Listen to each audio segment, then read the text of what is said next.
Actes chapitre 11.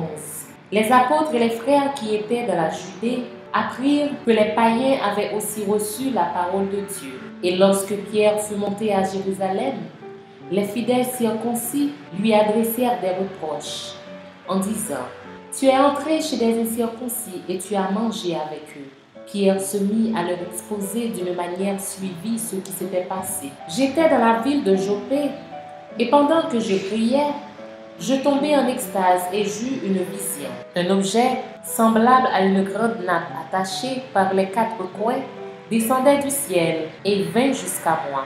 Les regards fixés sur cette nappe, j'examinai et je vis les quadrupèdes de la terre, les bêtes sauvages, les reptiles et les oiseaux du ciel.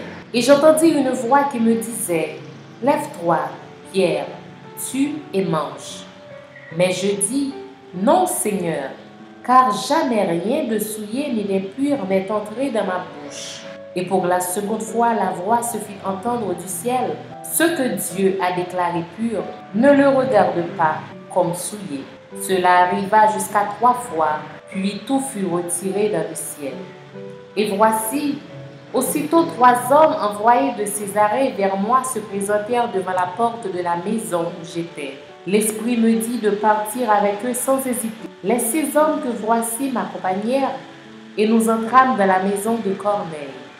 Cet homme nous raconta comment il avait vu dans sa maison l'ange se présentant à lui et disant: « Envoie à Jopé et fais venir Simon, surnommé Pierre, qui te dira des choses par lesquelles tu seras sauvé, toi et toute ta maison. » Lorsque je me fus mis à parler, le Saint-Esprit descendit sur eux comme sur nous au commencement.